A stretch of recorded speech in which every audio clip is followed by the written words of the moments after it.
श्री गणेशाय नमः. नमो नमः. सिद्धी संस्कृत ट्युटोरियल चॅनलमध्ये तुमचं मनापासून स्वागत आहे. जर तुम्ही या चॅनलवर नवे असाल तर लाईक करा, शेअर करा आणि सबस्क्राईब करायला अजिबात विसरू नका. मित्रांनो, आजचा व्हिडिओ 9th स्टँडर्डसाठी एक इम्पॉर्टंट व्हिडिओ असणार आहे. रादर हा व्हिडिओ त्यांना खूप हेल्पफुल असणार आहे, कारण आज आपण 9th स्टँडर्डच्या बुकमधील एक इम्पॉर्टंट ग्रामर टॉपिक पाहणार आहोत. आज आपण संख्या विशेषण आणि पार्ट 1 याचा भाषा अभ्यास बघणार आहोत. त्यासोबत मी तुमच्यासाठी एक एक्स्ट्रा क्वेश्चन्स आणलेले आहेत. 10 एक्स्ट्रा क्वेश्चन्स आपण हे देखील सॉल्व करणार आहोत. सो तुम्ही हा व्हिडिओ फुल बघा आणि तुमच्या फ्रेंड्सपर्यंत देखील हा व्हिडिओ शेअर करा.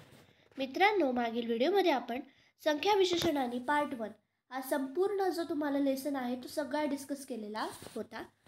त्या व्हिडिओमध्ये आपण एक वर्ड सगळं डिस्कस केलेलं होतं. आपण पाहिलेलं होतं की इथे बघा, एकम गीतम, एका चटका, एकह काकह, असं का आपण म्हणू शकतो की असं डिफरन्स का आहे. तर आपण पाहिलेलं की जे आपले संख्या विशेषण असतात, ओके, ते जेंडर प्रमाणे चेंज होतात. नंतर आपण काय पाहिलं की लिंग प्रमाणे चेंज होतात, नंतर आपली विभक्तीप्रमाणे चेंज होतात. ओके, आपण हे सर्व पाहिलेलं होतं. आपण असं देखील पाहिलेलं होतं की जेव्हाही आपल्याला पुल्लिंगी दिलेलं असेल तर आपण एकह वापरतो. समजते का? जेव्हाही पुल्लिंगी असेल, का कह हे देवह प्रमाणे, म्हणून एकह. आणि अजून एक आपण पाहिलेलं की संख्या विशेषण हे जे असतात ना, ते मागच्या वर्डप्रमाणे भरपूर वेळा तसं आपण यूज करतो. म्हणजेच काय, तर इथे का कह आहे म्हणून आपण एकह लिहिलेलं आहे. समजतंय? आता पुढे बघा, एका चटका. चटका हे मालाप्रमाणे आहे. सो आपण हे पाहिलेलं आहे, तरी मी एकदा सांगते तुम्हाला, म्हणजेच तुम्हाला एक्सरसाइजमध्ये युजफुल राहील. चटका हे मालाप्रमाणे आहे, सो म्हणून एका यूज केलेलं आहे. ओके, आणि पुढे आपण काय पाहिलं, एकम गीतम पाहिलेलं. गीतम हे वनमप्रमाणे आहे म्हणून एकम. समजतंय? हे सर्व आपण डिस्कस केलेलं होतं. त्यानंतर आपण पाहिलेलं की बघा, आपण पाहिलं होतं की जो एकचा टेबल जो असतो तो नेहमी एकवचनच असतो. समजते? कारण एक वचनच असेल. नंतर द्विचा म्हणजे दोनचा जो टेबल असतो तो नेहमी द्विवचनच असतो. द्विवचन म्हणजे दोन. समजते? आणि दोन नंतर जे पण टेबल असतात, म्हणजे 3, 4, 5, 6 जे पण टेबल आहे ते नेहमी नित्यम बहुवचनच असतात. आपण हे सर्व पाहिलेलं होतं. नंतर आपण टेबल्स देखील पाहिले होते की जो देव आणि वनमचा टेबल तुम्हाला माहिती आहे सारखाच आहे.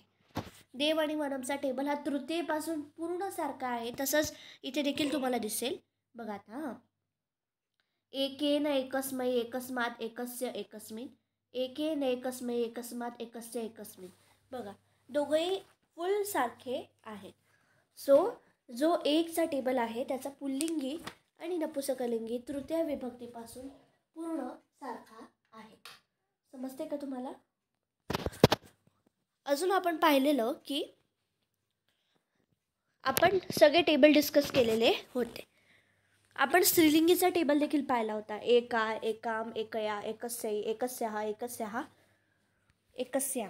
समजतंय? नंतर आपण दोनचा टेबल पाहिलेला, द्विचा टेबल पाहिलेला होता. द्वौ, द्वौ, द्वे, द्वे, द्वे, द्वे. बघा, स्त्रीलिंगी आणि नपुंसकलिंगीला दोघंही द्वे द्वे, इथे प्रथम आणि द्वितीय विभक्तीमध्ये दोघांनाही सारखं आहे, द्वे आणि द्वे. समजतंय का?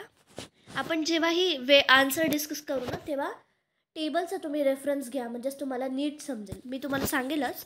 नंतर आपण 3चा टेबल पाहिलेला आणि 4चा टेबल पाहिलेला होता. सो आता आपण आपल्या एक्सरसाइजकडे जाऊया आणि मी इथे आन्सर लिहून देणार आहे, तर तुम्ही ते देखील नीट नोट डाऊन करा. ओके, हे जे संख्या विशेषणं असतात ना, ते खूप इम्पॉर्टंट आहे. एक्झाममध्ये 100% याचा क्वेश्चन तुम्हाला येणारच आहे. तुम्हाला बेसिक समजायलाच पाहिजे. आता पहिलं बघूया आपण. असंच बघू, म्हणजे अ आ ई असं बघू. ओके, आता बघा, डॅश महिलाभ्यः तंडुलान आनय. तंडुलांचा अर्थ आहे तांदूळ, आनय म्हणजे आणा. तर इथे म्हणतात 4 महिलांनी तांदूळ आणावे असं येते. आनय हे लोट लकार म्हणजेच काय, तर आज्ञा दिलेली आहे. आता महिलाभ्यः आहे. महिला हे काय आहे, तर स्त्रीलिंगी आहे. समजते का? आणि महिलाभ्यः आहे म्हणूनच आपण इथे यूज करणार आहोत चतस्रुभ्य हो. इथे आपण यूज करणार आहोत चतस्रुभ्य, महिलाभ्य प्रमाणे. हे का बरं यूज केलं तुम्ही नोट डाऊन करून घ्या. मी तुम्हाला टेबलमध्ये सांगते काय यूज केलं. लिहिलं चतुस्रुभ्य. आता आपण बघूया आपण चतस्रुभ्य का बरं वापरलं. बघा, स्त्रीलिंगी आहे आणि महिलाभ्य हे जे आहे हे पंचमी विभक्ती आहे. सो चतस्रुभ्य इथे वापरलेला आहे. स्त्रीलिंगी आहे म्हणून चतस्रुभ्य. समजतंय. पुल्लिंगी असं आपण चतुर्भ्य वापरलेलं असतं. आय होप हे सगळं समजत आहे. काय यूज केलं आपण चतस्रुभ्य समजलं का. पुढे बघूया. तेषु डॅश तरुषु खगा निडाने अरचयन. ओके, आता आपल्याला 3 दिलेला आहे. तर आपल्याला माहिती आहे की आपल्याला माहिती आहे की भरपूर वेळा कसं असतं की मागच्या वडप्रमाणेच आपली संख्या येते. तरुषु आहे म्हणूनच इथे आपण त्रिषु वापरणार आहोत. त्रिषु का बरं वापरलं ते आपण टेबलमध्ये बघणारच आहोत. त्रिषु आहे, लिहून घ्या फास्ट. त्रिषु वापरण्याचं रिझन मी तुम्हाला ते सांगत आहे. बघा, आपलं क्वेश्चन काय होतं. तेषु त्रिषु तरुषु असं होतं. तरु हे कशाप्रमाणे, तर तरुचा अर्थ आहे झाड. झाड हे नेहमी पुल्लिंगीच असतं. म्हणूनच इथे आपण त्रिषु वापरलेलं आहे. समजतंय का. समजलं तुम्हाला. पुढे बघूया. आता डॅश कपे हे टोपिका पतिता. मित्रांनो, कपे हे नेहमी षष्ठीच विभक्ती असते. कपे हे नेहमी षष्ठी विभक्ती असते. म्हणूनच एकची षष्ठी विभक्ती ते वापरायचं आहे. एकची षष्ठी विभक्ती एकस्य असतं देवस्य प्रमाणे. समजतंय का. पुढे बघूया. आता एतासु डॅश कृती लिखंतु. आता काय दिलंय तर ह्या 2 कृती लिहा असं ते म्हणत आहे. कृती हे स्त्रीलिंगी आहे. सो आपल्याला द्वेचा टेबल पाहावं लागेल. द्वचा टेबल पहा. बघा टेबल बघा. स्त्रीलिंगीचं काय आहे, द्वे आहे. म्हणूनच आपण इथे द्वे यूज करणार आहोत कारण कृती हे स्त्रीलिंगी आहे. कृती इज जस्ट लाईक नदी. समजतंय. म्हणूनच इथे आपण द्वे इथे लिहिणार आहोत. आन्सर द्वे आहे. पुढे डॅश भुवना नाम समूह नाम त्रिभुवनम. 3 भुवनांचा समूह म्हणजेच त्रिभुवन असं ते म्हणत आहे. सो इथे आता तुम्हाला काय दिले, भुवना नाम आहे. म्हणूनच आपण इथे त्रयाणाम लिहिणार आहोत. त्रयाणाम. पुढे बघायचं. डॅश दासी संदेशम कथितवती. एक दासी जी आहे ती संदेश सांगत आहे. संदेश म्हणजे मेसेज. सो आता दासी हे नदीप्रमाणे आहे. दासी एक वचन आहे म्हणूनच आपण इथे एका लिहिणार आहोत. आपण पाहिलेलं की एका माला. समजते. एका चटका. म्हणूनच एका इथे आपण यूज करणार आहोत. नेक्स्ट आता तयो हो डॅश परस्पर मेलनम ना असेल. ओके, आता हे काय आहे तर आपण हे आधी बघूया. इथे बघा. तयो हो डॅश परस्पर मेलनम ना असेल. इथे तयो हो आहे. बरं बघा टेबल बघा. टेबल सगळ्यांनी काढला. बघा आता मित्रांनो, तयोहो हे काय आहे तर तयोहो एक आपण म्हणू शकतो सर्वनाम आहे. तुम्हाला एक टेबल आहे. समजतंय का. सो तयोहो एक सर्वनाम आहे. सर्वनाम जे असतं ते म्हणजे तिघही लिंग असतात. म्हणजे तिघही लिंग असतं. पुल्लिंगी, स्त्रीलिंगी, नपुंसकलिंगी. जसं की आता म्हणलं आपण की ते दोघं, तर ते दोघं म्हणजे ते दोघं मुलं असू शकतात, ते दोघं मुली असू शकतात. समजतंय. ते दोघी मुली असू शकतात. समजतंय. सो असं असतं ते. आता हे तयोहो हे काय आहे तर तयोहो ही षष्ठी विभक्ती आहे. सो तयोहो प्रमाणे आपण द्वयोहो इथे यूज करणार आहोत. समजतंय का. बेसिक कन्सेप्ट तुम्हाला समजायला पाहिजे. आणि अजून एक आपण म्हणू शकतो तयोहो प्रमाणे द्वयोहो असं देखील आपण म्हणू शकतो. डॅश नगरे सहवसती स्म. आता मित्रांनो एक इम्पॉर्टंट टिप सांगते मी तुम्हाला. जेव्हाही एखाद्या शब्दाच्या आपण म्हणू शकतो की अशी मात्रा जेव्हाही शब्दाला येते तेव्हा तो शब्द नेहमी सप्तमी विभक्तीतच असतो. जसं की एक्झाम्पल देते मी. एक्झाम्पल वने, देवे, वने, देवे, नगरे हे सगळे सप्तमीतले रूप आहेत. म्हणूनच नगरे हे सप्तमी विभक्ती आहे. आता आपण एकचा टेबल बघूया. एकचा टेबलमध्ये सप्तमी विभक्ती काय आहे तर एकस्मिन आहे. ओके, नगर हे पुल्लिंगीच असतं म्हणून एकस्मिन. समजतंय का? काय येईल? एकस्मिन नगरे. एकस्मिन नगरे वसति स्म. समजतंय? पुढे बघूया. डॅश अपि कवी काव्यम अपठताम. आता काय आहे तर असं दिलेलं आहे की 2 कवी आहेत ते काव्य वाचत आहे. समजतंय का? सो म्हणूनच आपण इथे द्वौ वापरणार आहोत. द्वौ वापरण्याचं एक इम्पॉर्टंट रिझन आहे, कारण कवी आहे, कवी हे पुल्लिंगी आहे. जर इथे स्त्रीलिंगी असतं तर आपण इथे द्वे वापरलं असतं. बेसिक समजून घ्या. पुढे बघूया. कथावेताम डॅश छात्रेभ्यः कथय. आता इथे छात्र जे आहे, आता आपण जे पहिलं पाहिलेलं अ आणि औ हे दोघं खूप इम्पॉर्टंट आहे. अ मध्ये काय होतं? महिलाभ्यः. महिलाभ्यः हे स्त्रीलिंगी होतं म्हणून आपण चतुस्रूभ्य वापरलेलं. पण छात्र आहे, छात्र हे पुल्लिंगी आहे म्हणूनच 4चा टेबल बघूया. 4च्या टेबलमध्ये पुल्लिंगी काय आहे तर बघू. बघा, चतुर्भ्यः हे पुल्लिंगी आहे. माहिती का? समजलं का तुम्हाला? चतुस्रूभ्यः हे स्त्रीलिंगी आणि पुल्लिंगी चतुर्भ्यः असं आहे. सो दॅट्स वाय आपण इथे कथामितान चतुर्भ्यः असं आहे. बरं, चतुर्भ्यः इथे येणार आहे. समजतंय? छात्रेभ्यः आहे म्हणून चतुर्भ्यः. महिलाभ्य असेल तर चतुस्रूभ्यः आलेलं असतं. तुम्हाला काही डाऊट असेल तर आम्हाला कमेंट्समध्ये नक्की सांगा. आता नेक्स्ट बघायचं का? अहम डॅश चौरानम अपश्यम.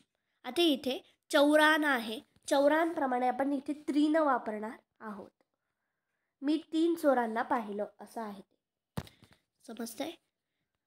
टेबल पाहायचं का? बघा, सॉरी, त्रीन, चौरान आहे म्हणून त्रीन आहे. चोर हे पुल्लिंगी असतात. पुल्लिंगी असतं आणि द्वितीय विभक्ती असतं. चौरान हे द्वितीय विभक्ती आहे देवानप्रमाणे. आता पुढे बघायचं. वयम डॅश गीतानी गायामः. आता इथे गीतानी आहे म्हणूनच आपण चत्वारी इथे लिहिणार आहोत. आणि आपल्याला माहिती आहे की 3 पासून नेहमी काय लागतं तर बहुवचनच लागतं. बघा, गीतानी, चौरान. समजतंय का तुम्हाला?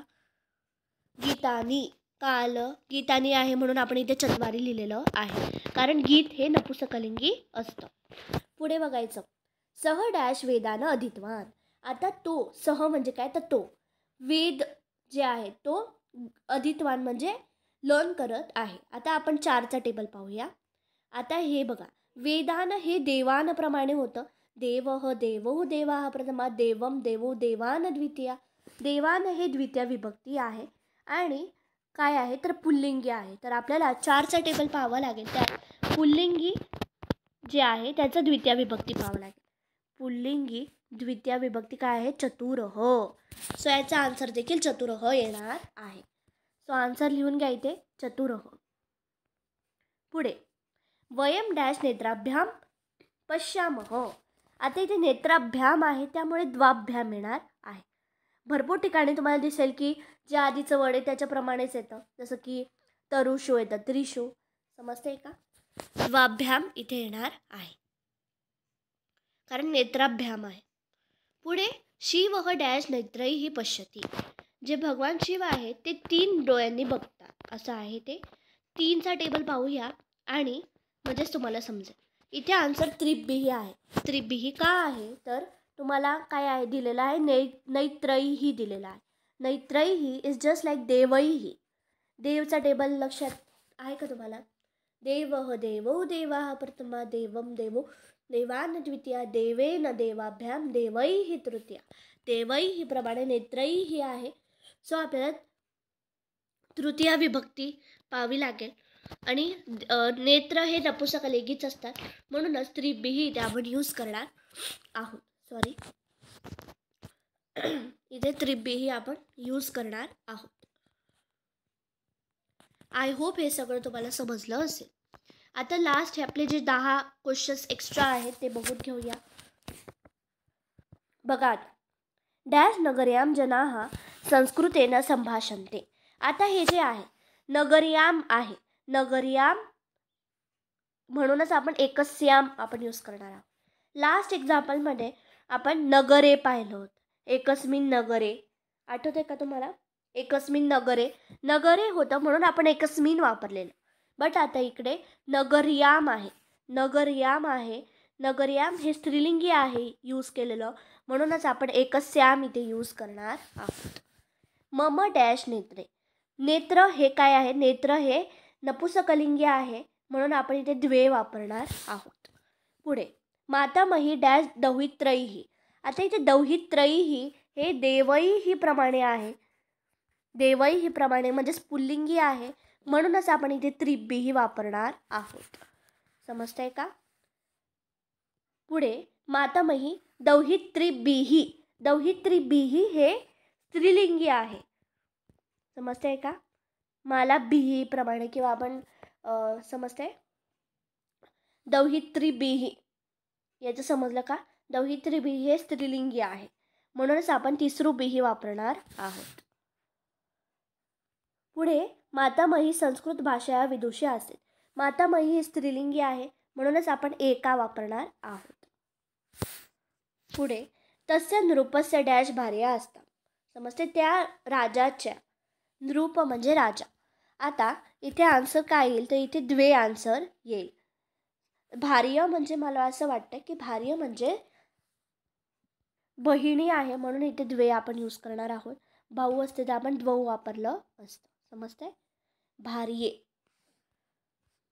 पुढे डॅश पुत्राभ्याम सह सीता राजसभाम प्रविशती, पुत्राभ्याम आहे म्हणून द्वाभ्याम. नदीनाम संगम अत्र दृश्यते, नदीनाम संगम, नदी ही स्त्रीलिंगी आहे म्हणूनच आपण तिसरू नाम इथे वापरणार आहोत. डॅश प्रमुखः दिशः सन्ति असं आहे. समजतंय का? याचा आन्सर आहे चतस्रः. काय आहे? चतस्रः असं इथे आन्सर आहे. कारण जी दिश म्हणजे दिशा जी असते ती स्त्रीलिंगी असते म्हणूनच आपण स्त्रीलिंगीचा टेबल बघा एकदा, चतुरचा स्त्रीलिंगीचा टेबल बघा, तिथे चतस्रः तुम्हाला दिसणार आहे. दिशः हे प्रथमा विभक्ती आहे म्हणूनच चतस्रः इथे आपण यूज करणार आहोत. कनकम डॅश उपायैहि परीक्षन्ते, समजतंय? यांचा आन्सर तुम्ही गेस करा बरं काय असेल. याचा आन्सर चतुर्भिही आहे. आता तुम्ही म्हणाल चतुर्भिही काय आहे, तर जे कनक असतं बघा, कनक म्हणजे काय तर सोनं, तर ते म्हणताय की जे सोनं आहे ते 4 उपायांनी आपण परीक्षण ते म्हणजे काय एक्झामिन करू शकतो की हे प्युअर आहे की नाही, असं या सेंटेन्सचा आपण म्हणू शकतो की अर्थ आहे.